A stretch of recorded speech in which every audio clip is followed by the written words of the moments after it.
ربنا تقبل منا الفاتحة.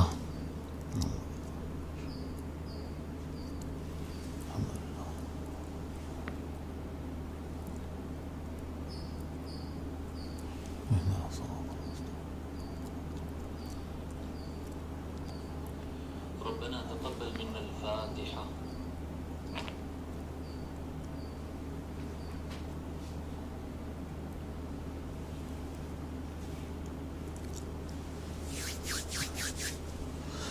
أوصل اللهم ثواب ما تلونا من القرآن الكريم إلى روح النبي صلى الله عليه وآله وسلم وإلى أرواح جميع أهل بيته الكرام، خاصة سيدنا المولى علي والسيدة فاطمة والإمام حسن والإمام حسين عليهم السلام أجمعين، وإلى الإمام أبي عيسى محمد بن عيسى الترمذي رحمه الله تعالى، وصلى الله تعالى وسلم على خير خلقه سيدنا محمد وعلى آله وصحبه أجمعين، والحمد لله رب العالمين.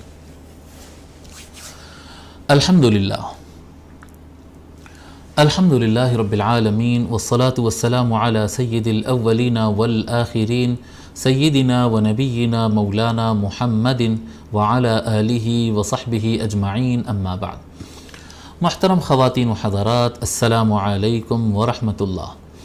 اللہ تبارک و تعالیٰ کا یہ فضل و احسان ہے کہ ہمارا رمضان المبارک کا یہ بابرکت مہینہ جاری ہے، اور اس میں ہم ایک عظیم الشان بابرکت کتاب رسول اکرم صلی اللہ علیہ وآلہ وسلم کی شمائل اور طبائع پر آپ کے اوصاف حمیدہ پر مشتمل کتاب الشمائل المحمدیہ پڑھ رہے ہیں، جس میں ہم نبی اکرم صلی اللہ علیہ وآلہ وسلم کے سونے سے متعلق بیان کہ آقا کس طرح سے سوتے تھے وہ بیان ہم پڑھ رہے، اور ہمارے تقریباً 256 احادیث مبارکہ ہو چکے ہیں. آئیے آج شروع کرتے ہیں حدیث نمبر 257 سے 257 سے شروع کرتے ہیں. بسم اللہ الرحمن الرحیم. حدثنا قتيبة بن سعيد قال حدثنا المفضل بن فضالة عن عقيل أراه عن الزهري عن عروة عن عائشة رضي الله عنها قالت كان رسول الله صلى الله عليه وآله وسلم إذا آوى إلى فراشه كل ليلة جمع كفيه فنفث فيهما. ام المؤمنین عائشہ رضی اللہ تعالی عنہ روایت فرماتی ہیں کہ رسول اکرم صلی اللہ علیہ وآلہ وسلم جب اپنے بستر پر لیٹ جاتے یا اپنے بستر پر چلے جاتے، یعنی آقا صلی اللہ علیہ وآلہ وسلم جب اپنے بستر پر پہنچ جاتے تو اپنے دونوں ہاتھوں کو جمع کرتے اور اس کے اندر پھونکتے، اس کے اندر دم کرتے. ٹھیک ہے، اس کے اندر دم کرتے. اب یہ لفظ یہاں پر ہے نفثہ. نفثہ کے لفظ کا معنی ہوتا ہے یہ پھونکنے اور تھوکنے کے درمیان ہوتا ہے یہ ایک لفظ. یہ تھوڑا سا آپ لوگ اس کو غور سے سن لیں اور غور سے دیکھ لیں. ایک ہوتا ہے آدمی کا تھوکنا، یعنی آدمی جب تھوکتا ہے تو اس کا تھوک باہر نکلتا ہے، ایک ہوتا ہے تھوکنا، اور ایک ہوتا ہے پھونکنا. اس طرح سے ہونٹوں سے جو آدمی ہونٹ کھلے رکھ کر اس طرح سے جو پھونکتا ہے اس کو کہتے ہیں پھونکنا. ٹھیک ہے، اور یہ نفثہ ہے، یہ ان دونوں کے درمیان ہوتا ہے. جی، تھوکنے میں کیا ہوتا ہے، تھوک لکوڈ باہر آتا ہے، اور پھونکنے میں صرف ہوا باہر آتی ہے اس طرح سے. نفثہ کہتے ہیں اس طرح سے پھونکنا کہ ہونٹ بند رہتے، اس کے بعد ہوا تھوڑا جھٹکے سے نکلتی اس طرح سے. جی، دونوں ہونٹ بند ہوتے ہیں اور ہوا کا پریشر آتا ہے، پریشر آنے کے بعد کھلتے ہیں اس طرح سے. تو اس کے اندر ہوتا کیا ہے کہ آدمی کے منہ میں جو تھوک ہوتا ہے اس کا مقدار ہوا میں تھوڑا سا بڑھ جاتا ہے، یعنی واٹر لیول، ہوا کے اندر واٹر لیول تھوڑا سا بڑھ جاتا ہے. اور وہ جو ذرات بڑھتے ہیں اس کی وجہ سے اگر کوئی آدمی کوئی تسبیح پڑھا ہو، درود پڑھا ہو، قرآن کی تلاوت کیا ہو، کوئی دعا پڑھا ہو، تو وہ جو ذرات ہوتے ہیں وہ ذرات سے برکت آتی ہے. تو یہ پھونکنے کا یعنی دعا پڑھ کر جو پھونکنے کا طریقہ ہوتا ہے وہ اس طرح سے ہوتا ہے. ایکچوئل طریقہ اس کا اس طرح سے. ہاں، اگر نارمل بھی کوئی پھونک دیتا ہے، جیسا عام طرح سے جیسا پھونکتے ہیں، اگر اس طرح سے کوئی پھونک دے تو بھی ٹھیک ہے، اس میں کوئی ممانعت وغیرہ نہیں ہے. لیکن طریقہ میں آپ کو بتاؤں، نفثہ اس کو کہتے ہیں. یہ پھونکنے سے تھوڑا اور پریشر کے ساتھ ہوتا ہے، تھوڑا پریشر کے ساتھ ہونٹ بند کر کے ہوا کے پریشر سے اس کو پھر چھوڑتے ہیں. ٹھیک ہے، تو نبی اکرم صلی اللہ علیہ وآلہ وسلم جب کبھی اپنے بستر پر پہنچ جاتے رات میں، تو وہ اپنے دونوں ہاتھوں کو جمع کرتے اور اس میں پھونکتے، اس میں دم کرتے، اس طرح سے دم کرتے ہیں. فیہما وقرأ فیہما قل هو اللہ احد وقل اعوذ برب الفلق وقل اعوذ برب الناس. وہ دم کرنے سے پہلے اس میں پڑھتے کیا ہے، اس میں کیا پڑھ کر دم کرتے ہیں؟ قل هو اللہ احد مکمل سورہ پڑھتے ہیں، قل هو اللہ احد اللہ الصمد لم یلد ولم یولد ولم یکن له کفوا احد، اور اسی طرح سے قل اعوذ برب الفلق کا سورہ، پھر قل اعوذ برب الناس سورہ. تو یہ تین جو ہے آخری سورے جو ہے قرآن کے، وہ تین سورے رسول اکرم صلی اللہ علیہ وآلہ وسلم پڑھتے اور اس کے بعد نفث فرماتے، یعنی دونوں ہاتھوں میں دم کرتے ہیں، ثم مسح بهما ما استطاع من جسده.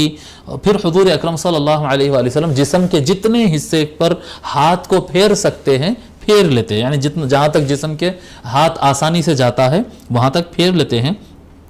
یبدأ بهما رأسه ووجهه وما اقبل من جسده.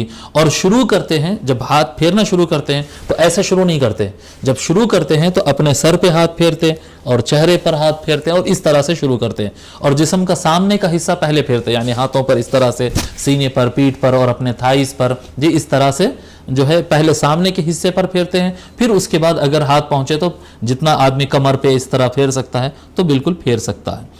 ٹھیک ہے. رأسہ ووجہہ وما اقبل من جسدہ یصنع ذلک 3 مرات.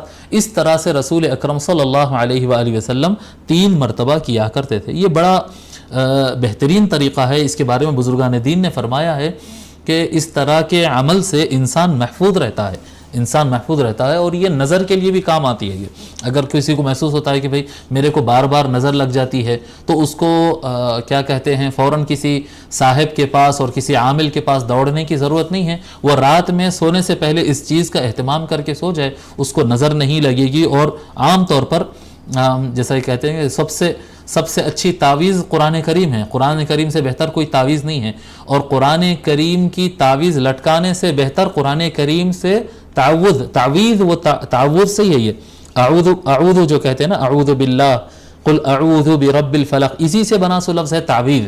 تو کوئی بھی تعویذ پہننے سے بہتر ہے قرآن کی تعویذات پڑھ لے. یہ المعوذات جو ہے قل اعوذ برب الفلق، قل اعوذ برب الناس، یہ تعویذیں ہیں. یہ تعویذیں ہیں لٹکانے کے لیے نہیں، یہ تعویذیں ہیں پڑھنے کے لیے. اور اس طرح سے اگر کوئی کر کے اگر پھونک لیتا ہے اور پڑھ لیتا ہے تو پھر میں نہیں سمجھتا ہوں کہ اس کو کسی قسم کی تعویذوں وغیرہ کی ضرورت پڑ سکتی ہو، الا ماشاء اللہ، پھر وہ ایک ریئر کیس ہوگا، اس کی بات نہیں. عام طور پر یہ پڑھ لینے کے بعد آدمی کو کسی چیز کی ضرورت نہیں رہتی ہے. اگر اس سے زیادہ کچھ ہو تو پھر وہ وہم ہوگا، آپ کو سائیکولوجیکل وہ مسئلہ ہوگا، اس سے زیادہ کوئی نظر وغیرہ نہیں ہوتی ہے. حدیث نمبر 258. ٹھیک ہے.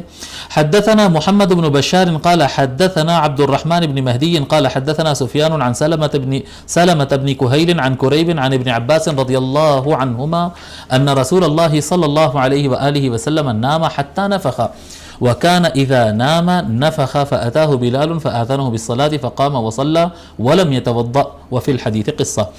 حضرت عبداللہ ابن عباس رضی اللہ عنہما روایت فرماتے ہیں کہ نبی اکرم صلی اللہ علیہ وآلہ وسلم سو گئے. ایک مرتبہ آقا صلی اللہ علیہ وسلم سو گئے، اتنا یہاں تک سوئے کہ ان کی سانس سنی جانے لگی. نفخ جو ہے یہ کیا کہتے ہیں، جب آدمی سوتا ہے تو اس کے سانس لینے کا طریقہ تھوڑا بدل جاتا ہے. جی آدمی کتنا بھی کوشش کرے، وہ جاگتے پر اس کی آواز یعنی کیا کہتے ہیں سانس الگ ڈھنگ سے چلتی ہے، ایکسرسائز کرے تو الگ ڈھنگ سے چلتی ہے. جب آدمی کو نیند لگتی ہے تو اس کے سانس کی آواز سے آدمی بول سکتے ہیں کہ ہاں اس کو نیند لگ گئی ہے. تو یہ جو سانس کی آواز ہوتی ہے نفخ، وکان اذا نفخ، اور کہتے ہیں نبی اکرم صلی اللہ علیہ وآلہ وسلم اتنا سو گئے کہ ان کی سانس کی آواز سے پتہ چل جا رہا تھا کہ وہ سو گئے. اور جب حضور صلی اللہ علیہ وآلہ وسلم سوتے تھے تو ان کی سانس چلتی تھی، یعنی سانس کی آواز کلیئر سمجھ میں آتی تھی. یہ کیوں بیان کرے یہ کہ اگر سوئے تو ان کے سانس کی آواز، بھئی سانس کی آواز تو سبھی کی آتی ہے، نہیں سب کے سانس کی آواز بھی آتے، خراٹے بھی آتے. جی سانس کی آواز بھی آتی ہے اور خراٹوں کی آواز بھی آتی ہے. عربی میں خراٹے لینے کو شخیر کہتے ہیں. شخیر جی خر جو کرتے ہیں. نبی اکرم صلی اللہ علیہ وآلہ وسلم کو خراٹے نہیں آتے. آقا صلی اللہ علیہ وآلہ وسلم عام طور پر، ویسے ایک بات یہ بھی بتا دوں کہ جن کا پیٹ بڑا ہوتا ہے ان کو خراٹے زیادہ آتے، ایسا سائنس کہتی ہے. جی پیٹ جتنا بڑا ہوگا اتنا خراٹے، بعض دبلے لوگ کو بھی بڑے بڑے خراٹے آتے ہیں، لیکن عام طور پر جس کا پیٹ جتنا بڑا ہوگا اتنا خراٹے اس کے زور بڑی آواز سے آتے ہیں اور تکلیف دہ ہوتے ہیں، تو پیٹ کو کم رکھنے کی کوشش کرنا چاہیے۔ اور نبی اکرم صلی اللہ علیہ وآلہ وسلم کو تو خراٹے بالکل نہیں آتے، آپ کی سانس کے انداز سے لوگ پہچان لیتے تھے کہ آقا جو ہے اچھی نیند سو رہے۔ تو نبی اکرم صلی اللہ علیہ وآلہ وسلم سو گئے، اور اتنا سوئے کہ آپ کی سانس جو ہے وہ سنائی دے رہی تھی کہ آپ کو اچھے سے نیند لگ گئی۔ فَأَتَاهُ بِلَالٌ فَآذَنَهُ بِالصَّلَاةِ، تو حضرت بلال رضی اللہ تعالی عنہ تشریف لائے، آئے، آ کر عرض کیا کہ یا رسول اللہ نماز کا وقت ہو گیا، ان کو نماز کی اطلاع دی۔ فقام وصلى ولم يتوضأ، تو حضور اکرم صلی اللہ علیہ وآلہ وسلم جاگے، جی اچھا خاصا سو گئے تھے، اچھا سو گئے تھے، جب اطلاع دیے، آ کر آواز دیے کہ نماز کا وقت ہو چکا ہے، تو رسول اکرم صلی اللہ علیہ وآلہ وسلم جاگے، اٹھے اور نماز پڑھے، اور وضو نہیں کیے، بیچ میں بغیر وضو کیے کہ نماز پڑھے۔ تو اب اس سے کیا مطلب ہوتا ہے کہ نیند لگ گئی تو بھی وضو ضروری نہیں ہوتا؟ نہیں، یہ ہمارے لیے نہیں ہے، یہ رسول اکرم صلی اللہ علیہ وآلہ وسلم کے خصوصیات میں سے ہے، اور نبی اکرم صلی اللہ علیہ وآلہ وسلم کے معجزات میں سے ہے، اور اس کی ڈیٹیل تھوڑا سا آگے کے بیان میں آئے گی۔ ہمارے لیے یہ مسئلہ ہے کہ اگر ہم ٹھیک سے اگر ہم کو نیند لگ گئی، جی ایسا ڈل کی اگر لے رہے ہیں تو ایک الگ بات ہے، اس سے نہیں، لیکن اگر نیند لگ گئی، پراپر نیند جس کو کہتے ہیں، اگر نیند لگ گئی تو پھر ہم کو وضو کرنا لازم ہوتا ہے۔ حدیث نمبر 259، حدثنا اسحاق بن منصور قال حدثنا عفان قال حدثنا حماد بن سلمة قال حدثنا ثابت عن انس بن مالك رضي الله عنه ان رسول الله صلى الله عليه واله وسلم كان اذا آوى الى فراشه قال الحمد لله الذي اطعمنا وسقانا وكفانا وآوانا فكم ممن لا كافي له ولا مؤوي۔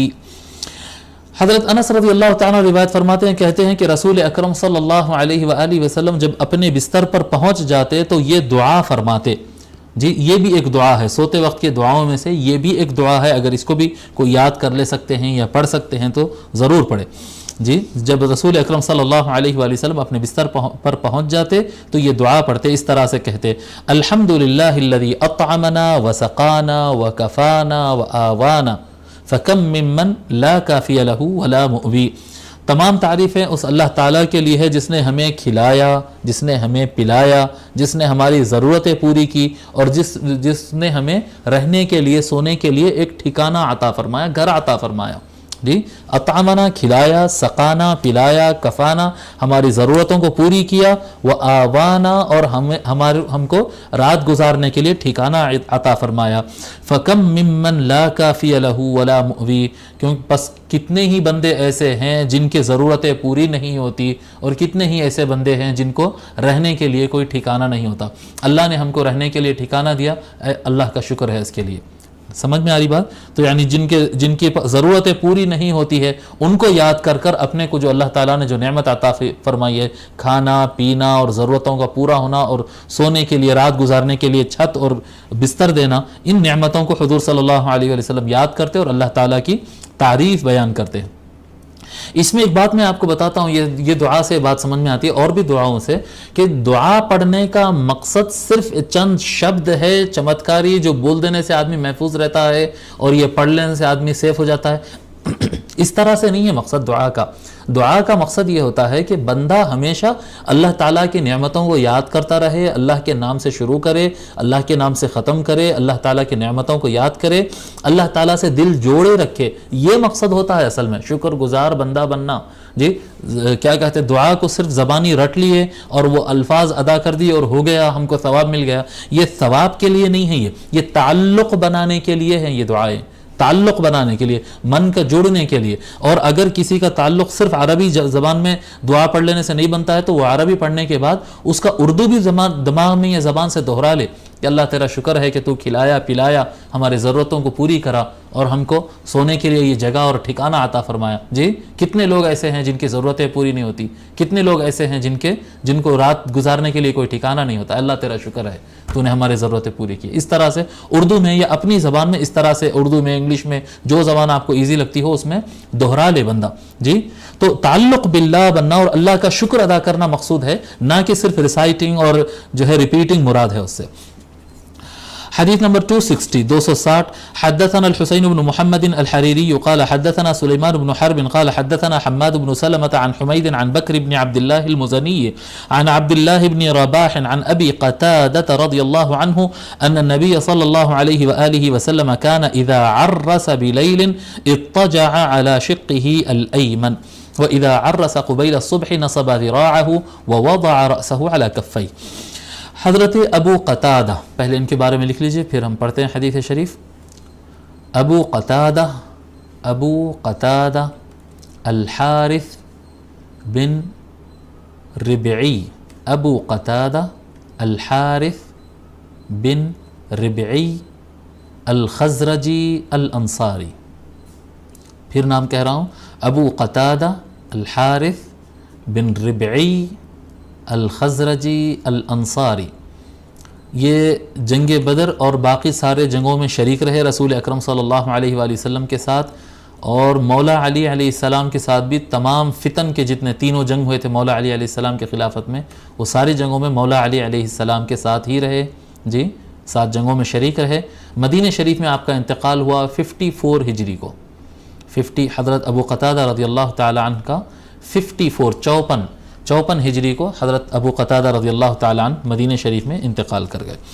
تو حضرت ابو قتادہ رضی اللہ تعالی عنہ روایت فرماتے ہیں کہ نبی اکرم صلی اللہ علیہ وآلہ وسلم اگر رات گزارے، عرسہ کہتے ہیں سفر کے درمیان جب آدمی کہیں پر سفر کے لیے جا رہا ہو اور رات میں کہتے ہیں نا اب خیمے ڈال دو، اب ٹینٹ ڈال دو، آج اب رات ہم کو یہیں پر گزارنا ہے، تو اس کو عرسہ کہتے ہیں. اگر نبی اکرم صلی اللہ علیہ وآلہ وسلم اذا عرس بلیل اضطجع علی شقہ الایمن، اگر رسول اکرم صلی اللہ علیہ وآلہ وسلم رات کو اگر قافلہ روک دیے اور رات میں جو ہے اگر سونے کے لیے اور آرام کرنے کا ٹائم دے دیے، تو حضور صلی اللہ علیہ وآلہ وسلم اپنے رائٹ سائڈ لیٹ کر، پوری طریقے سے لیٹ کر رائٹ سائڈ پر آرام کرتے تھے اور سوتے تھے، آرام کرتے تھے اگر رات میں اگر رکنے کا پروگرام بنا لیے. وَإِذَا عَرَّسَ قُبَيْلَ الصُّبْحِ نَصَبَ ذِرَاعَهُ، اور اگر صبح سے تھوڑی دیر پہلے اگر انہوں نے آرام کرنے کے لیے قافلے کو روکنے کا آرڈر دیا. عرب میں آپ کہیں گے کہ بھئی پوری رات کیوں چلتے تھے؟ عرب میں ایک طریقہ تھا، عرب میں زیادہ تر سفر جو ہے رات کے وقت زیادہ سفر کرتے تھے. اگر کہیں پر جانا ہو تو نائٹ ٹائم میں جو ہے رات کے گھڑیوں میں جو ہے وہ زیادہ سے زیادہ سفر کرتے تھے. اور حضور صلی اللہ علیہ وآلہ وسلم فرماتے تھے کہ رات کے وقت سفر کرنے سے کیا کہتے ہیں مسافت کم ہو جاتی ہے. جی ایسا یعنی راستہ جلدی طے ہو جاتا ہے، اور یہ ہوتا ہے بالکل. یعنی ہمارا بھی اپنا تجربہ ہے کہ رات میں اگر ڈرائیو کرتے ہیں تو یوں لگتا ہے کہ دن کے مقابل میں ہم جلدی پہنچتے ہیں، اور دن میں پھر اپنے کھانے پینے کی ضرورتیں، رکنے کی ضرورتیں، دھوپ اور لوگ اور ٹریفک اور یہ سارے چیزیں بڑھ جاتے ہیں. رات کے سفر میں جو ہے راستہ جلدی طے ہو جاتا ہے. تو اگر نبی اکرم صلی اللہ علیہ وآلہ وسلم رات بھر اگر سواری کو چلاتے رہے اور صبح ہونے سے یعنی فجر سے تھوڑی دیر پہلے اگر کیا کہتے ہیں سفر کو روکنے کا حکم فرماتے تو نصب ذراعہ ووضع رأسہ علی کفہ، تو رسول اکرم صلی اللہ علیہ وآلہ وسلم لیٹ کر آرام نہیں کرتے تھے. جیسا ہم بتائے کہ رات کے ابتدائی حصے میں اگر روک لیے تو پورا لیٹ کر آرام لیتے تھے، بالکل جیسا سویا جاتا ہے. اور اگر صبح سے تھوڑی دیر پہلے، فجر سے تھوڑی دیر پہلے اگر قافلے کو روکے تو رسول اکرم صلی اللہ علیہ وآلہ وسلم بیٹھ جاتے اور اپنے ہاتھ کو کھڑا کرتے، ایسا اپنے ہاتھ کو ایسا کھڑا کر کے اپنا سر اس پر رکھ کے آرام کرتے، ایسا جی اس طرح سے آرام کر لیتے ہیں. یعنی باضابطہ لیٹ کر آرام نہیں کرتے، کیونکہ لیٹ کے آرام کرنے میں جو ہے پھر کیا کہتے ہیں جو تہجد پڑھنے والے لوگ ہوتے ہیں ان کی تہجد چھوٹ جاتی ہے، اور جو فجر پڑھنے والے لوگ ہوتے ہیں ان کی فجر چھوٹ جانے کا اور گہری نیند لگ جانے کا امکان ہے. تو اگر فجر کی نماز کے انتظار میں کوئی بیٹھے جی اور تھوڑا بہت آرام کرنا بھی، اب جیسے عام طور پہ رمضان میں، خاص طور پر رمضان میں اس کی بار بار ضرورت پڑتی ہے کہ بندے جو ہے اٹھتے ہیں اور سب تیاری وغیرہ کرتے ہیں اور سحری کر لیتے ہیں، سب کچھ ہو جاتا ہے.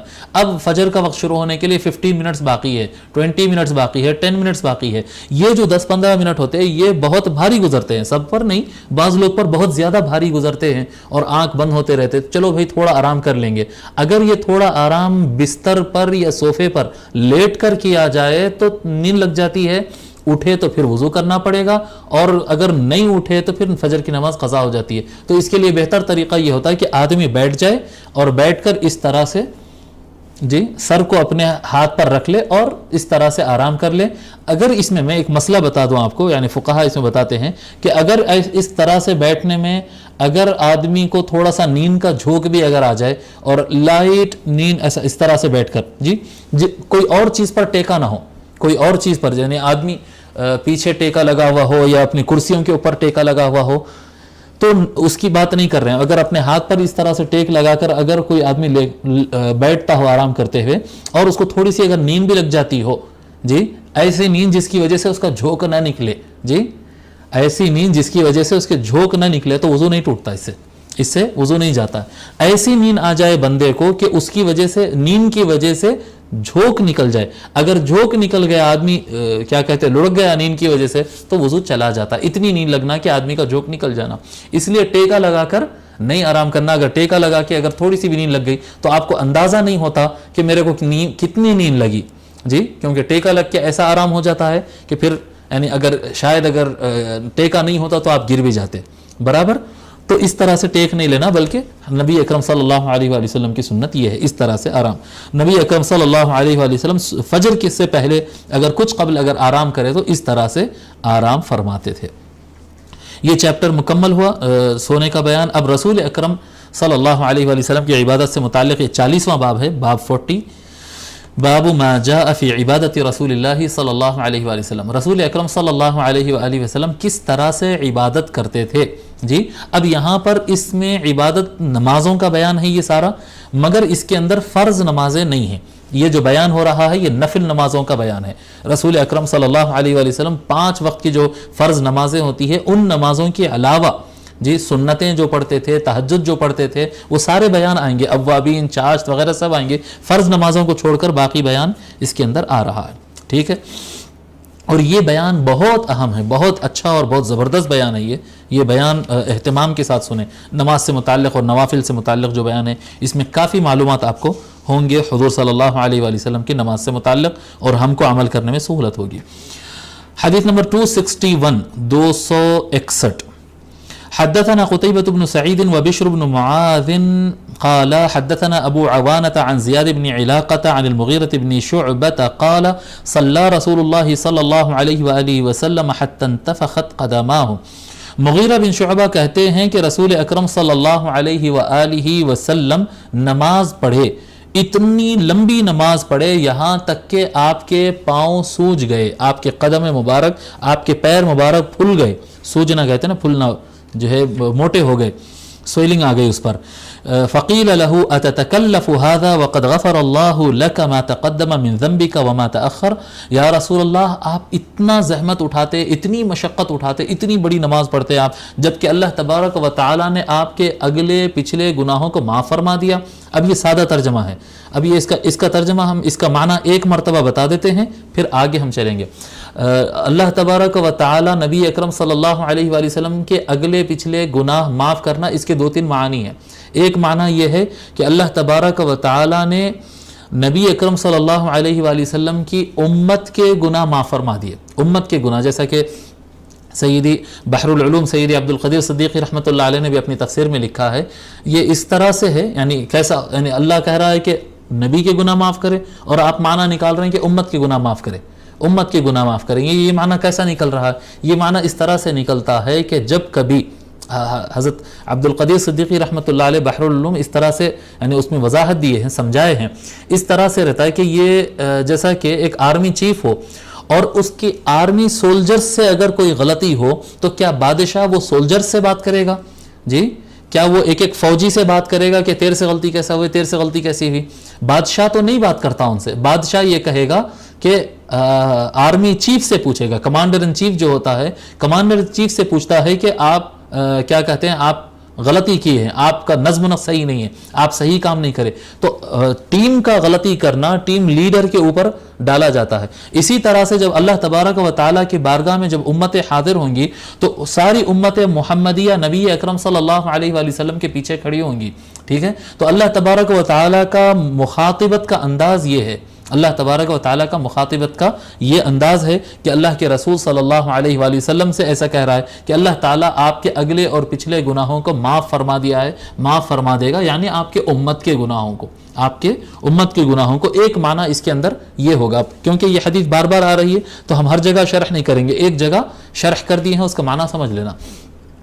دوسرا معنی اس کا یہ ہوتا ہے کہ جیسا کہ ہمارے مولانا شیخ الحدیث مولانا محمد خواجہ شریف صاحب اس کا معنی بیان کرتے تھے، اور بہت سارے ائمہ نے اپنے شرح میں لکھے، ہم شیخ الحدیث صاحب رحمۃ اللہ علیہ سے یہ بات لیے ہیں، انہوں نے فرمایا کہ غفرہ کا ایک معنی پردہ کا بھی آتا ہے، غفر اللہ لک ما تقدم من ذنبک وما تأخر، یعنی پچھلے زمانے میں اور اگلے آئندہ زمانے میں جو کوئی انسان سے گناہ ہونا ممکن تھا، جب انسان ہو تو انسان سے غلطیاں ہوتی ہیں، جو انسان سے گناہ ہونے کی پاسبلٹی ہے، اے نبی اکرم صلی اللہ علیہ وسلم آپ کو انسان بنانے کے باوجود اللہ تعالیٰ نے آپ کے اور غلطیوں کے درمیان پردہ ڈال دیا، لیغفر لک اللہ ما تقدم من ذنبک وما تأخر، آپ سے جو پاسبل بحیثیت انسان آپ سے جو پچھلے زمانوں میں جو غلطیاں پاسبل تھے، ہو سکتے تھے، یا آئندہ زمانوں میں جو غلطیاں ہونا ممکن ہو سکتا ہے، ان تمام غلطیوں کے اور آپ کے درمیان ہم نے اسپیشل پردہ ڈال دیا ہے، اس پردے کی وجہ سے کوئی غلطی آپ سے سرزد نہیں ہو سکتی، آپ کے اور غلطی کے درمیان ہم نے پردہ ڈال کر الگ کر دیا، تو اس طرح سے بھی معنی بتایا گیا ہے، ٹھیک ہے۔ تو اب یہاں پر ہم معنی سمجھا دیے، آگے ہم صرف ترجمہ کرتے چلیں گے، یہ معنی ڈیٹیل میں نہیں بیان کریں گے۔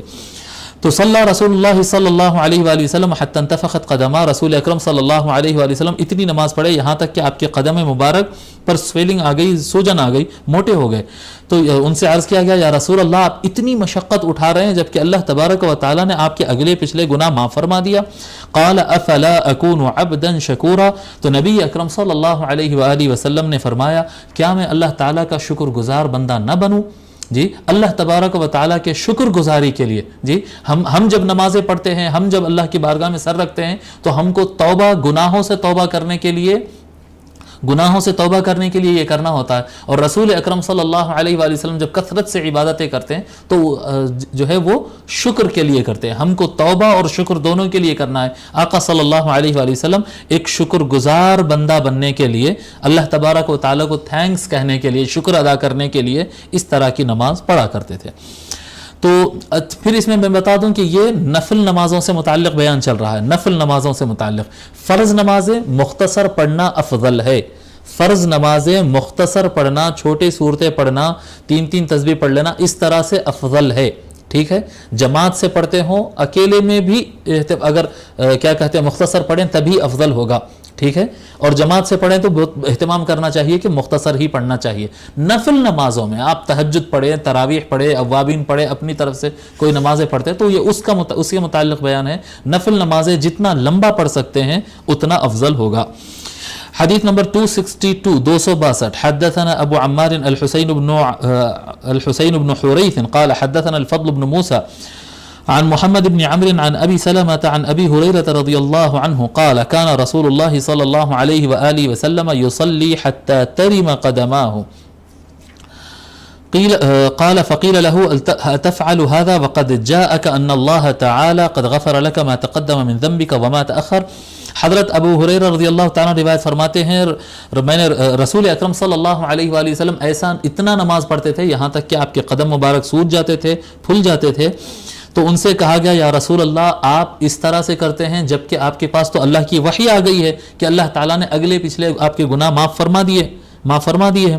قال افلا اکون عبدا شکورا، تو حضور صلی اللہ علیہ وآلہ وسلم نے فرمایا کہ کیا میں افلا اکون عبدا شکورا، کیا میں اللہ تعالیٰ کا شکر گزار بندہ نہ بنوں، میں اللہ تعالیٰ کا شکر گزار بندہ نہ بنوں، اس لیے میں یہ پڑھ رہا ہوں، ٹھیک ہے۔ حديث نمبر 263 حدثنا عيسى بن عثمان بن عيسى بن عبد الرحمن الرملي قال حدثنا عمي يحيى بن عيسى الرملي عن الأعمش عن أبي صالح عن أبي هريرة رضي الله عنه قال كان رسول الله صلى الله عليه وآله وسلم يقوم يصلي حتى تنتفخ قدمه۔ حضرت ابو ہریرہ رضی اللہ، ہم معنی حدیث ہے بالکل، حضرت ابو ہریرہ رضی اللہ تعالیٰ روایت فرماتے ہیں کہ رسول اکرم صلی اللہ علیہ وآلہ وسلم قیام فرماتے، کھڑے رہ کر نماز پڑھتے، اتنی دیر پڑھتے یہاں تک کہ آپ کے قدم مبارک، پیر مبارک سوج جاتے۔ فقیل له یا رسول اللہ تفعل هذا وقد غفر اللہ لك ما تقدم من ذنبك وما تأخر، ان سے عرض کیا گیا یا رسول اللہ آپ اس طرح سے کرتے ہیں جبکہ اللہ تعالیٰ نے آپ کے اگلے پچھلے گناہ معاف فرما دیے ہیں۔ قال افلا اکون عبدا شکورا، تو سرکار نے فرمایا کیا میں اللہ تعالیٰ کا شکر گزار بندہ نہ بنوں۔ یہ 3 احادیث بالکل ہم معنی ہیں، تھوڑا سا لفظ کے اور سند کے اختلاف کے ساتھ۔ حدیث نمبر 264 264 حدثنا محمد بن بشار قال حدثنا محمد بن جعفر قال حدثنا شعبة عن أبي إسحاق عن الأسود بن يزيد قال سألت عائشة رضي الله عنها عن صلاة رسول الله صلى الله عليه وآله وسلم بالليل. اسود بن یزید کہتے ہیں کہ میں ام المؤمنین عائشہ رضی اللہ تعالی عنہا سے سوال کیا کہ رسول اکرم صلی اللہ علیہ وآلہ وسلم کی نماز رات میں کیسی ہوتی تھی، سرکار کی رات کی نماز کیسی ہوتی تھی؟ تو ام المؤمنین نے فرمایا فقالت کان ینام اول اللیل ثم یقوم، رسول اکرم صلی اللہ علیہ وآلہ وسلم رات کے پہلے حصے میں سو جاتے تھے، اس کے بعد اٹھتے تھے. پھر یعنی رات کا جو فرسٹ پارٹ رہتا ہے نا، یہ 9 10 11 12 بجے کا، یہ ٹائم پہ سو جانا افضل ہے، یہ ٹائم پہ سو جانا افضل ہے، اس کے بعد اٹھنا. ہمارے پاس پورا الٹا ہوتا ہے، یعنی 11 12 بجے تک 1 بجے تک جگ کے اس کے بعد سوتے ہیں. یہ طریقہ غلط ہوگا، یہ سسٹم بہت کمزوری آ گئی ہمارے سسٹم کے اندر، اس کو صحیح کرنا چاہیے. رات کے پہلے حصے میں آدمی کو جو نیند ملتی ہے اس سے بہت زیادہ صحت ملتی ہے. آپ جو ہے انٹرنیٹ پر سرچ کر لیجئے اور اس کے فوائد نکال لیجئے، بہت فوائد ہے، بہت زیادہ ہاضمے پر، صحت پر، خون کے دوران پر، بی پی پر، سب وہ پورے ڈیٹیل آپ نکال لیجئے، دیکھ لیجئے. بہرحال سرکار کی جو سنت ہے وہی نظام فطرت ہے اور وہی صحیح طریقہ ہے کہ رات کے پہلے حصے میں رسول اکرم صلی اللہ علیہ وآلہ وسلم سو جاتے اور بعد کے حصے میں آدھی رات گزرنے کے بعد یا اس کے بعد آقا صلی اللہ علیہ وآلہ وسلم اٹھتے. فَإِذَا كَانَ مِنَ السَّحْرِ أَوْتَرَ، پھر حضور صلی اللہ علیہ وآلہ وسلم جب سحر کا وقت آتا ہے، یعنی رات کا لاسٹ 1/3 حصہ، رات کے 3 حصے اگر بانٹ لیں تو آخری 1/3 حصہ جو ہوتا، جب وہ ٹائم آتا تو حضور صلی اللہ علیہ وآلہ وسلم اٹھ جاتے اور اٹھ کر نماز پڑھتے. نماز کیسی پڑھتے ہیں؟ نماز وطر پڑھتے ہیں. وطر پڑھتے ہیں یعنی 3 پڑھتے ہیں یا 5 پڑھتے ہیں یا 7 پڑھتے ہیں یا 9 پڑھتے ہیں یا 11 پڑھتے ہیں یا 7 پڑھتے ہیں، اس طرح کا نمبرز ہوں گے، اس کو وطر کہیں گے. طاق یعنی 2 جو ہے 2 کر کے یا 4 کر کے تہجد پڑھتے ہیں. دونوں طریقے سے پڑھ سکتے ہیں. فقہا اس میں بھی جھگڑا کرتے، مولوی لوگ اس میں نہیں پڑھنا، ہم جھگڑوں میں 2 کر کے پڑھ سکتے یا 4 کر کے پڑھ سکتے. رات کی نماز ہے کیسا بھی پڑھ سکتے، 4 رکعت ایک ساتھ ایک سلام سے بھی پڑھ سکتے، 2 رکعت سلام سے بھی پڑھ سکتے ہیں. اس کے بعد جو ہے حضور صلی اللہ علیہ وسلم آخر میں جو ہے 2 رکعت وطر کے ساتھ 2 رکعت وطر کے ساتھ پڑھ دیتے ہیں. وطر یعنی 1 رکعت جو ایکسٹرا پڑھتے ہیں. تو حضور صلی اللہ علیہ وآلہ وسلم وطر فرماتے، وطر پڑھتے. ثم اتی فراشہ، اس کے بعد وہ وطر ختم کر کے فجر سے پہلے، کچھ دیر پہلے، فجر کا ٹائم شروع ہونے سے کچھ وقت قبل حضور صلی اللہ علیہ وآلہ وسلم اپنے بستر میں واپس آ جاتے. فإن كان له حاجة ألم بأهله فإذا سمع الأذان وثبا، اور اگر اپنے گھر والوں کی کچھ ضرورت ہوتی ہے تو وہ ضرورت کو پوری کرتے ہیں، اور جب اذان سنتے ہیں، جب اذان سنتے ہیں یعنی فجر کا وقت شروع ہوتا تو فوراً اٹھ جاتے ہیں. یعنی اذان سننے کے بعد اب اٹھیں گے، ہاں اٹھتا ہوں، اس طرح سے نہیں، آرام سے اٹھ رہے ہیں، سوچ رہے نہیں. جب اذان کا آواز آتا تو رسول اکرم صلی اللہ علیہ وآلہ وسلم تیزی سے اٹھتے. فإن كان جنبا أفاض عليه من الماء وإلا توضأ، اگر پانی نہانے کی ضرورت ہے تو حضور صلی اللہ علیہ وآلہ وسلم پانی نہا کر نکلتے، یا پھر وضو فرماتے وخرج إلى الصلاة، وضو کر کے چلے آتے. اگر پانی نہانے کی ضرورت ہو تو نہا کر نکلتے نماز کے لیے، یا پھر وضو کر کے نماز کے لیے چلے جاتے. ٹھیک ہے. تو حدیث نمبر 265 حدثنا قتيبة بن سعيد عن مالك بن أنس وحدثنا إسحاق بن موسى الأنصاري قال حدثنا معن عن مالك عن مخرمة بن سليمان عن كريب عن ابن عباس رضي الله عنهما أنه أخبره أنه بات عند ميمونة رضي الله عنها وهي خالته قال فاضطجعت على في عرض الوسادة واضطجع رسول الله صلى الله عليه وآله وسلم في طولها. حضرت عبداللہ ابن عباس رضی اللہ تعالی عنہما فرماتے ہیں کہ میں اپنی خالہ میمونہ رضی اللہ عنہا کے پاس رات گزارا. کون ہے میمونہ؟ ام المؤمنین میمونہ رضی اللہ تعالی عنہ، حضور صلی اللہ علیہ وآلہ وسلم کی وائف، حضرت عبداللہ ابن عباس کی خالہ. ہم ان کا دونوں کا ذکر ہم سابق میں لکھ چکے ہیں. تو بھانجے جو ہے حضرت ابن عباس اپنے خالہ کے پاس رات گزارے. تو کہتے ہیں فَاضْطَجَعْتُ فِي عِرْضِ الْوِسَادَةِ، تو تکیے کی چوڑان میں لیٹ گیا سر رکھ کے. وَاضْطَجَعَ رسول اللہ فی طولها صلی اللہ علیہ وسلم، اور حضور صلی اللہ علیہ وآلہ وسلم تکیے کی لمبان میں سر رکھ کر سو گئے. یعنی ایک ہی تکیے پر بھانجے بھی سو رہے ہیں ام المؤمنین کے اور سرکار بھی سو رہے ہیں. دونوں ویسے دوسرا رشتہ بھی ہوتا، کزن بھائی بھی ہوتے، تو دونوں جو ہے آقا صلی اللہ علیہ وآلہ وسلم کے ساتھ حضرت ابن عباس دونوں مل کر ایک تکیے پر سو رہے تھے. ایک ایسا سو رہے تھے، ایک ایسا سو رہے تھے. ایک ایسے میں اور ایک ایسے میں، دونوں اس طرح سے سو رہے تھے. بہت چھوٹے، حضرت عبداللہ ابن عباس بالکل بچے تھے اس وقت کی بات ہے، بالکل بچے تھے. حتى إذا انتصف الليل أو قبله بقليل أو بعده بقليل استيقظ رسول الله صلی اللہ علیہ وآلہ وسلم فجعل يمسح النوم عن وجهه. فرماتے ہیں جب آدھی رات ہو گئی، یا آدھی رات سے تھوڑا کم ہوئی تھی یا آدھی رات سے تھوڑا بڑھ کی ہوئی تھی، یعنی آلموسٹ ایک آدھی رات، ایک ایوریج نکال لیں آدھی رات جب ہو گئی تھی تو رسول اکرم صلی اللہ علیہ وآلہ وسلم اپنی نیند سے جاگے، اور نیند سے جاگ کر چہرے سے اپنی نیند کو ہٹا رہے تھے، پوچھ رہے تھے چہرے سے، یعنی نیند میں سے اٹھنے کی وجہ سے چہرے کو پھیرتے نہیں ہاتھ جب نیند جانا بول کر، تو یمسح النوم عن وجهه، اپنے چہرے سے نیند کو پوچھ رہے تھے، میٹ رہے تھے، یعنی چہرے پر ہاتھ پھرا رہے تھے. ثم قرأ العشر الآیات الخواتیم من سورۃ آل عمران. اٹھ کر حضور صلی اللہ علیہ وآلہ وسلم اسی مقام پر جہاں پر بیٹھے ہوئے تھے، اسی مقام پر سرکار صلی اللہ علیہ وآلہ وسلم سورہ آل عمران کے آخری 10 آیتیں پڑھے. سورہ آل عمران آپ نکال لیجئے، سورہ کا نمبر جو ہے 3 ہے، سورہ فاتحہ اور سورہ بقرہ کے بعد آل عمران تیسرے پارے میں شروع ہوتا ہے. تو سورہ آل عمران کا ختم چوتھے پارے میں ہوتا، اس کے آخری جو 10 آیتیں ہیں حضور صلی اللہ علیہ وآلہ وسلم بستر میں بیٹھ کر وہ 10 آیتیں پڑھے. اس میں ایک ساتھ مسئلہ ذکر کر دوں کہ سونے کی وجہ سے آقا صلی اللہ علیہ وآلہ وسلم کا وضو ڈسٹرب نہیں ہوتا، ہم سونے کی وجہ سے ہمارا وضو ڈسٹرب ہوتا ہے. لیکن یہ بھی ایک قاعدہ یاد رکھ لیں کہ قرآن کریم کو زبانی پڑھنے کے لیے وضو ہونا لازمی نہیں ہے. قرآن کریم کو پکڑنے کے لیے وضو کرنا ہے.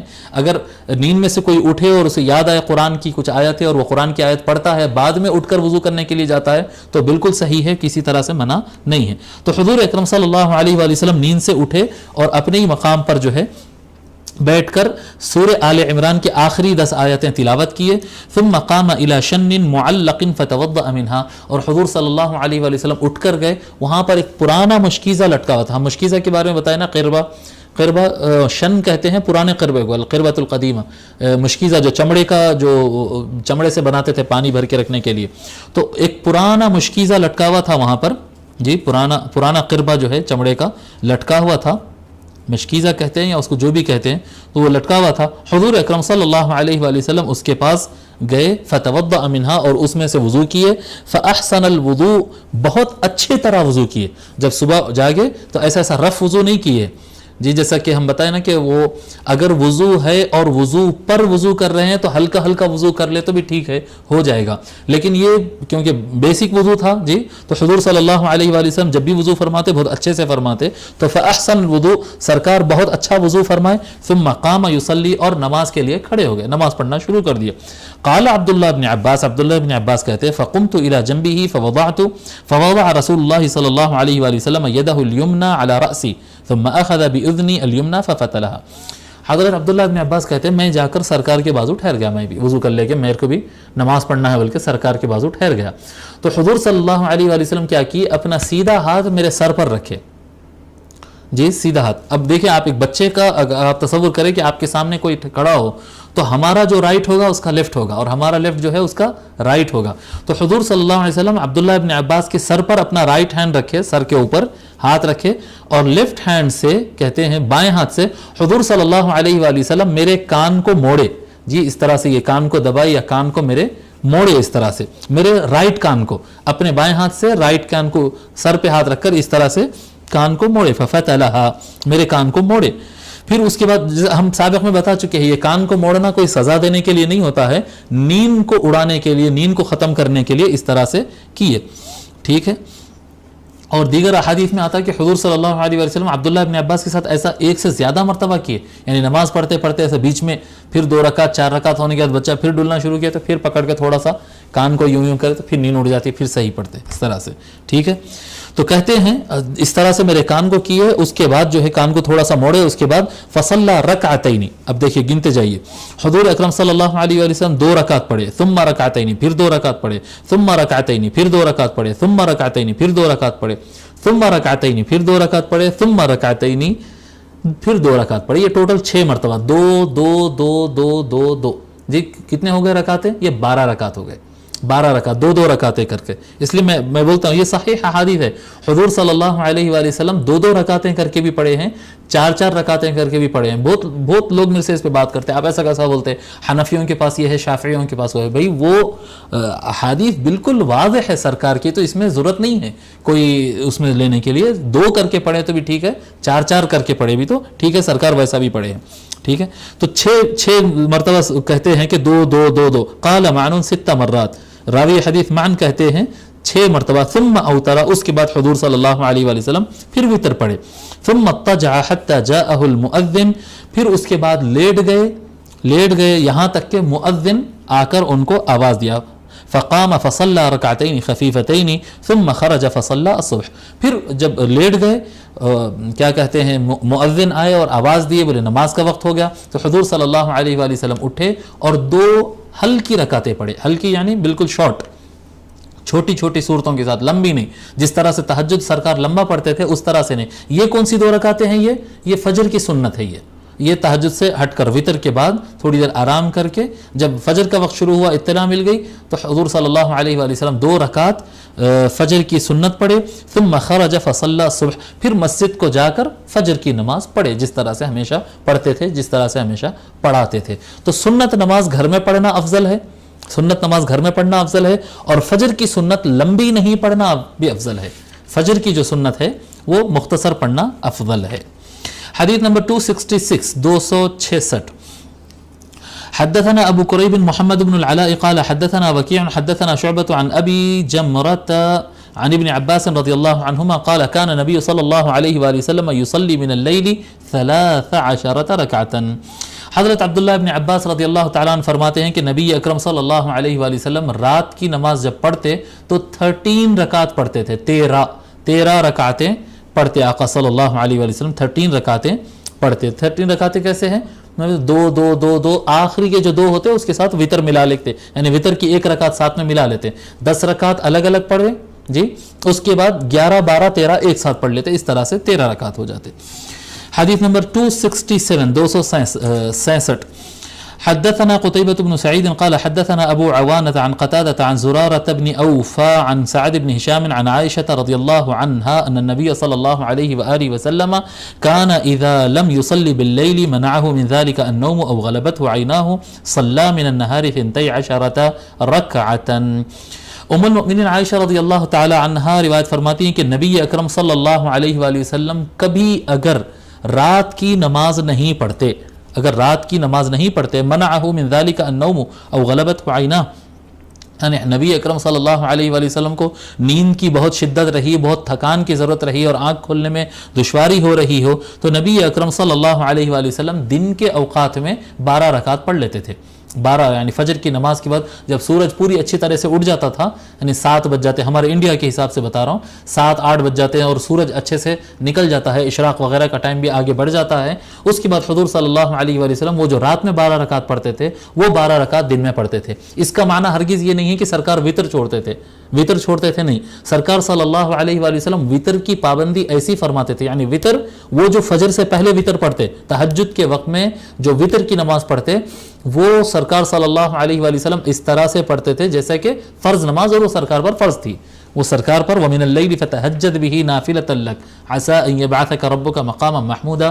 اللہ تبارک و تعالیٰ فرماتا ہے کہ رات کے وقت کی نماز اٹھ کر آپ پڑھا کریں، یہ آپ کے اوپر ایکسٹرا فرض ہے. تو ساری امت پر 5 نمازیں فرض تھی، سرکار پر 6 نمازیں فرض تھی. تو سرکار صلی اللہ علیہ وآلہ وسلم وہ جو 2 رکعت اور 1 ملا کر ساتھ میں جو وطر اس طرح سے جو پڑھتے تھے، اس میں سرکار کبھی بھی اس وقت سے ناغہ نہیں فرماتے تھے، کبھی ناغہ نہیں فرماتے تھے. آقا صلی اللہ علیہ وسلم اس کو پڑھتے تھے.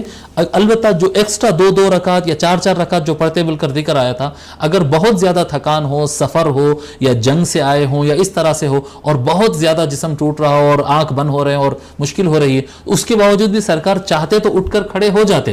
لیکن اس صورت میں بھی اگر کرتے تو یہ جو ایک ایسا اسوہ بنتا، یعنی امت کے لیے ایک ایسا ایگزامپل بنتا جو امت کر نہیں سکتی تھی، امت کو بار ہو جاتا تھا. تو امت کی سہولت کے لیے حضور صلی اللہ علیہ وآلہ وسلم کبھی بہت زیادہ پریشر ہو تو آقا صلی اللہ علیہ وآلہ وسلم آرام کر کے بھی بتا دیے کہ رات میں آرام کر لیے، وطر پڑھ لیے، فجر پڑھ لیے، اشراق کے بعد کا جو ٹائم سورج مکمل نکل جاتا اس کے بعد آقا صلی اللہ علیہ وآلہ وسلم وہ رات کے 12 رکعت کو پھر ادھر ادا کرتے تھے. اس سے ایک مسئلہ اور بھی معلوم ہوتا ہے کہ جس طرح سے اگر فرض کسی کی چھوٹ جائے تو کہتے ہیں کہ فرض کو قضا کرنا فرض ہے، اسی طرح سے اگر کوئی سنت چھوٹ جائے تو سنت کی قضا بھی سنت ہے. اس طرح سے بعض علماء کو کہتے ہوئے میں سنا کہ سنت، کیونکہ یہ سنت تھی، یہ ایکسٹرا جو نمازیں پڑھتے تھے یہ سرکار کی سنت ہے، تو سنت چھوٹ جائے تو بعد میں اس کو ادا کر لینا، اس کی قضا کر لینا بھی سنت ہوگی. ٹھیک ہے. اسی طرح سے فرض نمازوں کے اطراف بھی اگر کسی کی سنت چھوٹ جائے اور اس کو یاد کر کے اگر وہ بعد میں پڑھ لیتا ہے تو ہو جاتی ہے. ٹھیک ہے. حدیث نمبر 267 268 حدثنا محمد بن العلاء قال حدثنا ابو اسامة عن هشام يعني ابن حسان عن محمد بن سيرين عن ابي هريرة رضي الله عنه عن النبي صلى الله عليه واله وسلم قال اذا قام احدكم بالليل فليفتتح صلاته بركعتين خفيفتين. حضرت ابو ہریرہ رضی اللہ تعالیٰ روایت فرماتے ہیں کہ رسول اکرم صلی اللہ علیہ وآلہ وسلم نے ارشاد فرمایا جب تم میں کا کوئی آدمی رات میں نماز پڑھنے کی نیت سے اٹھتا ہے، نماز تہجد پڑھنے کی نیت سے اٹھتا ہے، تو اس کو چاہیے کہ وہ شروعات کرے دو لائٹ رکعتوں سے. یعنی جب وضو کر کے آ کے جب پہلی مرتبہ رکعت بانیں گے تو اس میں پہلی رکعت میں پاؤ پارا، آدھا پارا، ایک پارا نہیں پڑھ لینا جی. پہلی رکعت بانیں گے تو مختصر پڑھنا، اس کو پہلی 2 رکعت لائٹ رکھنا، اس کے بعد تیسری رکعت سے جو ہے پھر لمبا پڑھنا تیسری رکعت سے، کیونکہ تہجد میں اور نفل نمازوں میں طویل پڑھنا ہی اہم چیز ہے، تو طویل پڑھنا ہے. مگر جب آپ کپل آف رکعت پڑھ رہے ہیں آپ جی، یعنی 4 پڑھ رہے ہیں یا 8 پڑھ رہے ہیں یا 6 پڑھ رہے ہیں، آپ رکعتوں زیادہ پڑھ رہے ہیں تو پہلی 2 رکعتیں آپ کو چاہیے کہ لائٹ ہلکی پڑھے. حدیث نمبر 269 269 حدثنا قتيبة بن سعيد عن مالك بن أنس وحدثنا إسحاق بن موسى قال حدثنا معن قال حدثنا مالك عن عبد الله بن أبي بكر عن أبيه عن أن عبد الله بن قيس بن مخرمة أخبره عن زيد بن خالد الجهني رضي الله عنه أنه قال لأرمقن صلاة رسول الله صلى الله عليه وآله وسلم قال فتوسدت عتبته أو فسطاطه فصلى رسول الله صلى اللہ علیہ وآلہ وسلم رکعتین خفیفتین. زید بن خالد، ان کے بارے میں لکھیے، صحابی ہیں یہ، زید بن خالد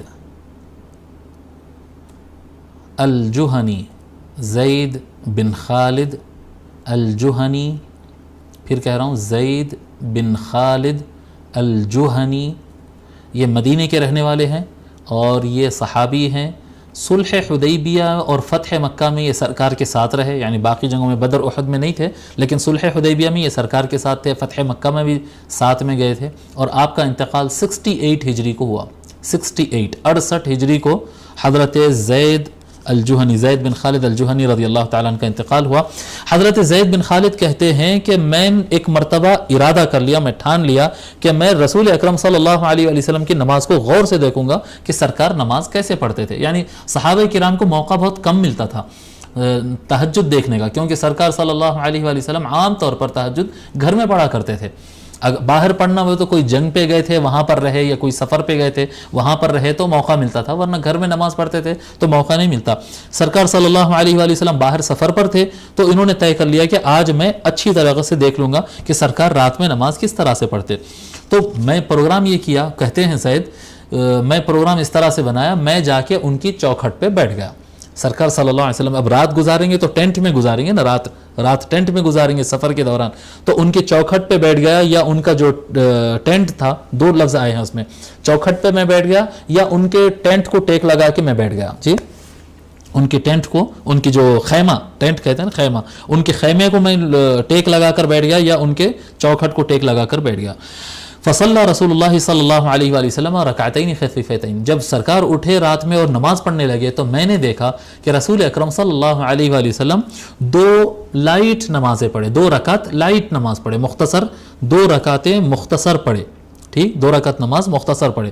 ثم صلی رکعتین طویلتین طویلتین طویلتین. پھر کہتے ہیں اس کے بعد پھر 2 رکعت ایسے پڑھے بہت لمبے تھے، بہت لمبے تھے، بہت لمبے تھے. کہتے 3 مرتبہ کہہ رہے ہیں، رکعتیں وہی 2 ہے، وہ پہلے 2 رکعت لائٹ پڑھے، تیسری اور چوتھی رکعت جو پڑھے ہیں تو رسول اکرم صلی اللہ علیہ وآلہ وسلم بہت لمبی نماز پڑھے، وہ 2 رکعت بہت لمبے تھے. ثم صلی رکعتین وہما دون اللتین قبلہما. پھر اس کے بعد 2 رکعت پڑھے، اب 4 رکعت ہو گئے، اس کے بعد 2 رکعت پڑھے تو وہ رکعتیں بھی لمبی تھی لیکن تیسری اور چوتھی سے تھوڑا کم تھی. ثم صلی رکعتین وہما دون اللتین قبلہما. اس کے بعد حضور صلی اللہ علیہ وآلہ وسلم پھر 2 رکعت پڑھے. یہ کون سی 2 رکعتیں ہیں؟ یہ 7 اور 8، اور یہ 7 اور 8 کو جو ہے 5 اور 6 سے بھی کم پڑھے جی، پھر اس سے کم پڑھے. تو پہلی 2 رکعتیں لائٹ، تیسری اور چوتھی بہت لمبی جی، 5ویں اور 6ٹی اس سے کم، 7ویں اور 8ویں اس سے کم. ثم صلی رکعتین وہما دون اللتین قبلہما، پھر اس کے بعد حضور صلی اللہ علیہ وسلم اور 2 رکعتیں پڑھے، وہ ان سے بھی کم تھی، 7 اور 8 سے بھی کم تھی، 9ویں اور 10ویں، 7ویں اور 8ویں سے بھی کم تھی۔ ثم صلی رکعتین وہما دون اللتین قبلہما، پھر اس کے بعد 11 12 جب پڑھے تو حضور صلی اللہ علیہ وسلم 9 10 سے بھی اور تھوڑا سا مختصر کر کے 11 12 پڑھے۔ تو اب سنت طریقہ کیسا ہو رہا ہے دیکھیے آپ، پہلی 2 رکعتیں بالکل ہلکی پھلکی ہونا چاہیے، تیسری اور چوتھی رکعتیں جتنا آپ اس میں زیادہ سے زیادہ پڑھ سکتے ہیں پڑھ لینا، اس کے بعد جو ہے 5 6 کو اور کم، 7 8 کو اور کم، 9 10 کو اور کم، 11 اور 12 کو اور کم، بالکل مختصر کر دیے۔ پھر ثم اوترا، پھر اس کے بعد وہ آخری کے جو 2 تھے نا 11 اور 12 ان کے ساتھ 1 رکعت اور ملا دیے سرکار صلی اللہ علیہ وآلہ وسلم، تو وہ وتر ہو گئی۔ اس طرح سے رسول اکرم صلی اللہ علیہ وآلہ وسلم فذلك 13 رکعتا، تو اس طرح سے وہ پورے 13 رکعت رسول اکرم صلی اللہ علیہ وآلہ وسلم پڑھے ہیں۔ حدیث نمبر 270 حدثنا اسحاق بن موسى قال حدثنا معن قال حدثنا مالك عن سعيد بن ابي سعيد المقبري عن ابي سلمة ابن عبد الرحمن انه اخبره انه سأل عائشة رضي الله عنها كيف كانت صلاة رسول الله صلى الله عليه وآله وسلم في رمضان۔ ابو سلمہ بن عبد الرحمن کہتے ہیں کہ میں نے ام المؤمنین عائشہ رضی اللہ تعالی عنہا سے سوال کیا کہ رسول اکرم صلی اللہ علیہ وآلہ وسلم کی رات کی نماز رمضان میں کیسی ہوتی تھی۔ رمضان میں رات کی نماز، جس کو بہت سارے لوگ تراویح پر لے کر چلے گئے، یہ وہی روایت ہے، یہ تراویح سے متعلق نہیں، یہ رات کی نماز سے جو آقا صلی اللہ علیہ وآلہ وسلم پڑھتے تھے اس سے متعلق سوال ہے کہ رمضان میں رات کی نماز سرکار کس طرح سے پڑھتے۔ فقالت ما كان رسول اللہ صلی اللہ علیہ وآلہ وسلم لیزید فی رمضان ولا فی غیرہ علی 11 رکعتا۔ ام المؤمنین عائشہ رضی اللہ تعالیٰ عنہ فرماتی ہیں کہ رسول اکرم صلی اللہ علیہ وآلہ وسلم رمضان میں اور غیر رمضان میں، یعنی پورے سال کا سسٹم بتا رہے ہیں، پورے سال میں آقا صلی اللہ علیہ وآلہ وسلم 11 رکعت سے بڑھ کے نہیں پڑھتے تھے، 11 رکعت نماز پڑھتے تھے۔ اب 11 رکعت نماز یصلی 4، آقا صلی اللہ علیہ وآلہ وسلم 4 رکعت پڑھتے، 4 رکعت پڑھتے۔ لا تسأل عن حسنہن وطولہن، اتنی پیاری اور اتنی لمبی نماز ہوتی ہے، مت پوچھو، آپ مت پوچھو کہ کتنے لمبے اور کتنے حسین نماز ہوتی ہے، یعنی بہت لمبی اور بہت خوبصورت نماز ہوتی تھی، بہت اچھی نماز ہوتی۔ ثم یصلی 4 لا تسأل عن حسنہن وطولہن، پھر اس کے بعد آقا صلی اللہ علیہ وآلہ وسلم پھر 4 رکعت پڑھتے اور اتنی لمبی اور اتنی حسین نماز پڑھتے، اتنی شاندار اور اتنی لمبی نماز پڑھتے آقا صلی اللہ علیہ وآلہ وسلم۔ ثم یصلی 3، پھر حضور صلی اللہ علیہ وآلہ وسلم 3 رکعت پڑھتے، یہ کون سی ہو گئی؟ یہ وتر ہو گئی۔ قالت عائشہ قلت یا رسول اللہ، اب یہ جب 3 رکعتیں پڑھے، قالت عائشہ اچھا یہ 3 رکعت میں اور 8 رکعت میں کچھ الگ معاملہ ہے، یہاں الگ مسئلہ ہے۔ قالت عائشہ قلت یا رسول اللہ اتنام قبل ان توتر، میں نے سوال کیا یا رسول اللہ کیا وتر پڑھنے سے پہلے آپ سوتے ہیں؟ یعنی 4 پڑھے، اب دیکھیں یہ حنفی علماء جو عام طور پر کہتے ہیں تہجد پڑھے تو 4 رکعت پڑھو، یہ اس کی صحیح حدیث مل گئی، وہ بھی صحیح حدیث ہے 2 رکعت والے، تو آپ 4 پڑھے پھر 4 پڑھے، اس کے بعد آپ آرام کریں، تھوڑی دیر سو گئے پراپر سو گئے، پھر اٹھ کر 3 رکعت پڑھے، پھر 3 رکعت پڑھے۔ یا رسول اللہ آپ وتر کی نماز پڑھنے سے پہلے سو جاتے ہیں؟ فقال یا عائشہ ان عینی تنامان ولا ینام قلبی، ام المؤمنین فرماتی ہیں کہ اے عائشہ میری آنکھ سوتی ہے، میرے آنکھیں سوتی ہے، میرا دل نہیں سوتا، یعنی سونے کی وجہ سے، پراپر نیند جس کو کہتے ہیں، ویسا سو جانے کی وجہ سے بھی حضور اکرم صلی اللہ علیہ وآلہ وسلم کے وضو پر فرق نہیں پڑتا، کیونکہ آقا صلی اللہ علیہ وآلہ وسلم کا دل کبھی بھی سوتا نہیں تھا۔ ہم جب سوتے ہیں تو ہم مکمل سو جاتے ہیں، لیکن اللہ کے نبی اور رسول اکرم صلی اللہ علیہ وآلہ وسلم سوتے ہیں تو آقا صلی اللہ علیہ وآلہ وسلم کا ظاہری جسم سوتا ہے، آنکھ سوتے ہیں، لیکن دل جو ہے یقظان جاگا ہوا رہتا ہے، کیونکہ یہ وہ مقر ہے، نبی کا دل جو ہوتا ہے، آقا کا دل جو ہے وہ مقام ہے جہاں پر کلام الہی نازل ہونا ہے، وہ جب بھی نازل ہوتا ہے اس کے لیے دل جو ہے ہر وقت 24 گھنٹے جاگتا رہتا ہے۔ تو آقا صلی اللہ علیہ وآلہ وسلم سے جب پوچھے، یعنی اس کا مطلب یہ ہے کہ ام المؤمنین عائشہ کو یہ مسئلہ پتا تھا کہ سونے والے آدمی کے لیے وضو کرنا ہوتا ہے۔ یا رسول اللہ آپ وتر سے پہلے سو کر اٹھ گئے؟ تو فرماتے ہیں آقا صلی اللہ علیہ وآلہ وسلم میرا آنکھ سوتی ہے، میرا دل نہیں سوتا۔ تو امت کو کبھی بھی اپنے آپ کو سرکار پر قیاس نہیں کرنا چاہیے کہ ان کے معاملات الگ ہوتے ہیں، اللہ کے نبی کے معاملات الگ ہوتے ہیں، امتیوں کے معاملات الگ ہوتے ہیں۔ حدیث نمبر 271 271 حدثنا اسحاق بن موسى قال حدثنا معن قال حدثنا مالك عن ابن شهاب عن عروة عن عائشة رضي الله عنها أن رسول الله صلى الله عليه وآله وسلم كان يصلي من الليل 11 ركعة يوتر منها بواحدة. ام المؤمنین عائشہ رضی اللہ تعالی عنہ فرماتی ہیں کہ رسول اکرم صلی اللہ علیہ وآلہ وسلم 11 رکعت نماز پڑھتے تھے رات کے وقت. رات کی نماز سرکار کی 11 رکعت کی ہوتی تھی, ان میں سے ایک جو ہے وہ وتر والی ہوتی تھی, یعنی 10 رکعتیں, 10 رکعت کے آخری 2 رکعت میں ایک رکعت ملا دیتے تھے, وہ وتر ہو جاتی تھی.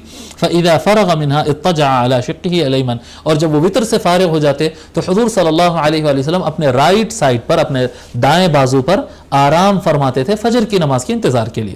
انتظار میں جو ہے اس طرح سے سرکار صلی اللہ علیہ وآلہ وسلم گھر میں رہے تو اس طرح سے آرام فرماتے تھے. ٹھیک ہے, اب اس میں 13 رکعت کا بھی ذکر آ رہا ہے, 11 رکعت کا ذکر بھی آ رہا, اس سے کم کا بھی ذکر آئے گا, اس سے زیادہ کا بھی ذکر آئے گا. یہ نفل نمازیں ہیں, کم زیادہ کر سکتے ہیں, لیکن جس کو اکثر سرکار جو پڑھتے تھے عام طور پر جو ام المؤمنین فرمائے نا 11 رکعت سے نہ بڑھاتے تھے نہ کم کرتے تھے, اس میں 8 رکعت جو تہجد ہے اس کی سرکار زیادہ اہتمام اس کا کیے ہیں. کبھی بڑھ کے بھی پڑھے ہیں, کبھی کم بھی پڑھے ہیں, لیکن زیادہ تر اس پر عمل کرتے تھے. ٹھیک ہے. حدیث نمبر 272 272 حدثنا ابن ابی عمر قال حدثنا معن عن مالک عن ابن شهاب نحوه تحویل وحدثنا قتیبۃ عن مالک عن ابن شهاب نحوه. 2 اور سندیں بیان کر دیے اوپر والی حدیث کے لیے. حديث نمبر 273 273 حدثنا هناد قال حدثنا أبو الأحوص عن الأعمش عن إبراهيم عن الأسود عن عائشة رضي الله عنها قالت كان رسول الله صلى الله عليه وآله وسلم يصلي من الليل 9 ركعات. ام المؤمنین عائشہ رضی اللہ تعالیٰ عنہ روایت فرماتی ہیں کہ رسول اکرم صلی اللہ علیہ وآلہ وسلم رات کی نماز میں 9 رکعتیں پڑھتے تھے. اب دیکھیے ایک روایت آ گئی, 13 کی آئی تھی, 13 کی آئی تھی, پھر 11 کی آئی, اب یہ 9 رکعت والی آ گئی. یعنی حضور صلی اللہ علیہ وآلہ وسلم 2 پڑھے, پھر 2 پڑھے, پھر جو آخری کے 2 پڑھے تو اس کے ساتھ تیسری ملا کر اس کو وتر کر دیے. اس طرح سے 9 رکعتیں پڑھے. حدیث نمبر 274 274 حدثنا محمود بن غیلان قال حدثنا یحیی بن آدم قال حدثنا سفیان الثوری عن الاعمش نحوه. اور ایک سند سے اوپر جو روایت گئی ہے 9 رکعت کی, بس اسی کو بیان کیا. حدیث نمبر 275 275 حدثنا محمد بن المثنى قال حدثنا محمد بن جعفر قال حدثنا شعبة عن عمرو بن مرة عن أبي حمزة رجل من الأنصار عن رجل من بني عبس عن حذيفة بن اليمان رضي الله عنه أنه صلى مع النبي صلى الله عليه وآله وسلم من الليل قال فلما دخل في الصلاة قال الله أكبر ذو الملكوت والجبروت والكبرياء والعظمة. حضرت حذیفہ بن الیمان رضی اللہ تعالیٰ روایت فرماتے ہیں کہ ایک مرتبہ میں نبی اکرم صلی اللہ علیہ وآلہ وسلم کے ساتھ رات کی نماز پڑھا, سرکار کے ساتھ. سرکار جب رات کی نماز پڑھنے ٹھہرے تو میں بھی ان کے ساتھ کھڑے رہ گئے, یقیناً یہ بھی کوئی سفر وغیرہ کا ہی معاملہ رہا ہوگا. فلما دخل الصلاة, جب رسول اکرم صلی اللہ علیہ وآلہ وسلم نماز شروع کیے, اللہ اکبر فرمائے, نماز شروع کیے تو اس کے بعد کیا فرمائے سرکار صلی اللہ علیہ وسلم, اللہ اکبر ذو الملکوت والجبروتی والکبریاء والعظمہ. آپ دیکھیے رکعت بننے کے بعد حضور صلی اللہ علیہ وسلم فرما رہے اللہ اکبر, اللہ سب سے بڑا ہے, ذو الملکوت وہ سارے جہاں کا, سارے کائنات کا مالک ہے, والجبروت وہی غلبے والا ہے, العزیز سب پر غالب ہے وہ, جی سب پر ڈومینیٹ کرنے والا ہے, والکبریاء اور ساری بڑائی والا وہی ہے, والعظمتی گریٹنس جی ساری بزرگیت اور ساری شان اور عظمت جو ہے اسی کی ہے. یہ آقا صلی اللہ علیہ وآلہ وسلم ایکسٹرا تکبیرات کہہ رہے ہیں, ثم قرأ البقرہ. تو ابھی اس میں کیا بتا رہے ہیں کہ نفل نماز میں اگر ایکسٹرا تکبیرات, ایکسٹرا تسبیحات پڑھتے ہیں تو یہ بالکل اس چیز کی اجازت ہے. جی اللہ اکبر کبیرہ والحمد للہ کثیرہ وسبحان اللہ تعالی بکرۃ واصیلا. اس طرح سے یعنی آقا علیہ وآلہ السلام کے جو تکبیرات اور تسبیحات ملتے ہیں, اگر نماز کے اندر جی مأثورہ سرکار سے ملنے والے مختلف تکبیرات, مختلف تسبیحات, مختلف دعائیں اگر نفل کے اندر بندہ اپنی طرف سے بڑھا کر اگر پڑھتا ہے تو بالکل پڑھ سکتے ہیں. نفل نمازوں کے اندر یہ سب کی اجازت ہے. ٹھیک ہے, تو یہ اس طرح سے ایک الگ تکبیر آقا صلی اللہ علیہ وآلہ وسلم بیان فرمائے, اللہ اکبر کہنے کے بعد اس طرح سے تکبیر کہے. پھر ثم قرأ البقرہ, پھر آقا صلی اللہ علیہ وآلہ وسلم اس نماز میں سورہ بقرہ پڑھے, یعنی فاتحہ کے بعد جی کیا پڑھ رہے ہیں, سورہ بقرہ مکمل پڑھے. ثم رکع فکان رکوعه نحوا من قیامه. پہلی رکعت میں آقا صلی اللہ علیہ وآلہ وسلم سورہ بقرہ پڑھ لیے پورا. سورہ بقرہ کتنا ہے, قریب 2.5 پارے, 2.5 پارے ہوتے قریب جی 40 رکوع.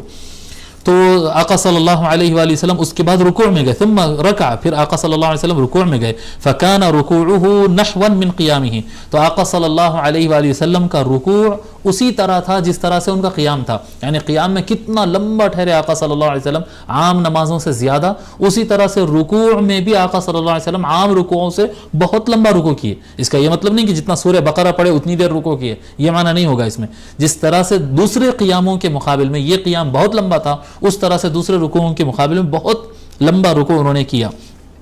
وَكَانَ يَقُولُ سُبْحَانَ رَبِّيَ الْعَظِيمِ سُبْحَانَ رَبِّيَ الْعَظِيمِ، یہ رکوع میں جو ہے بہت لمبا رکوع کیے اور یہی پڑھ رہے تھے اس میں سبحان ربی العظیم سبحان ربی العظیم۔ ثم رفع رأسه، پھر آقا صلی اللہ علیہ وآلہ وسلم رکوع سے اٹھے، فکان قیامہ نحوا من رکوعہ، تو جس طرح سے رکوع بہت لمبا تھا تو رکوع سے اٹھ کر آقا صلی اللہ علیہ وسلم آرام سے ٹھہر گئے۔ ہم میں اکثر ایسا ہوتا ہے کہ رکوع میں سے پورا اٹھتے نہیں، سجدے میں چلے جاتے، یا اگر اٹھے بھی تو بس وہ ایک تسبیح کا ٹائم بھی برا نہیں دینا، فوراً سجدے میں چلے جانا، نہیں کرنا ایسا۔ جتنا سائز رکوع کا ہوتا نا اسی طرح سے قیام میں بھی آرام سے کھڑے رہ کر اس کے بعد جانا۔ تو آقا صلی اللہ علیہ وسلم جتنی دیر رکوع کیے اتنی دیر پھر اٹھ کر کھڑے رہے، یعنی قوما اتنی دیر رہا، ٹھیک ہے۔ وَكَانَ يَقُولُ لِرَبِّيَ الْحَمْدِ لِرَبِّيَ الْحَمْدِ، اور کھڑے رہ کر آقا صلی اللہ علیہ وسلم رکوع سے اٹھ کر جب کھڑے رہے تو ہم کیا پڑھتے ہیں عام طور پر ربنا لک الحمد، وہ بھی سنت ہے، سرکار سے ملا ہے وہ بھی، اور یہاں پر جو ہے لِرَبِّيَ الْحَمْد، میرے پروردگار کے لیے ہی تعریف ہے، لِرَبِّيَ الْحَمْد لِرَبِّيَ الْحَمْد، یہ کہتے ہوئے آقا صلی اللہ علیہ وسلم دیر تک ٹھہر گئے۔ ثم سجد فکان سجودہ نحوا من قیامہ، پھر آقا صلی اللہ علیہ وآلہ وسلم سجدے میں گئے تو آپ کا سجدہ اسی طرح لمبا تھا جس طرح سے آپ کا قیام لمبا تھا، بہت لمبا سجدہ کیے، اور اس سجدے کے اندر کہتے تھے وکان یقول سبحان ربی الاعلیٰ سبحان ربی الاعلیٰ، جی اس میں تسبیح پڑھ رہے تھے سبحان ربی الاعلیٰ پڑھتے، بہت لمبا سجدہ کیے۔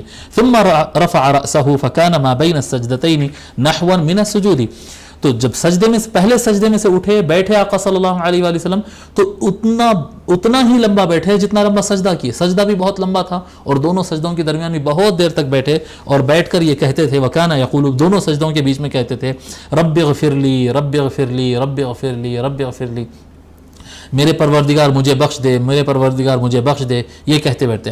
پھر فرماتے اس طرح سے آقا صلی اللہ علیہ وسلم نمازیں پڑھے حتی قرأ البقرۃ وآل عمران والنساء والمائدہ او الانعام والانعام، جی آقا صلی اللہ علیہ وآلہ وسلم ایک رات کی نماز میں سورہ بقرہ مکمل پڑھ دیے، سورہ آل عمران مکمل پڑھ دیے، سورہ نساء پڑھ دیے، سورہ مائدہ پڑھ دیے، اور سورہ انعام پڑھے یا سورہ انعام پڑھے، ٹھیک ہے، اتنا ہے، یعنی آپ سمجھے کہ 6-7 پارے رسول اکرم صلی اللہ علیہ وآلہ وسلم ایک رات کی نماز میں پڑھے ہیں۔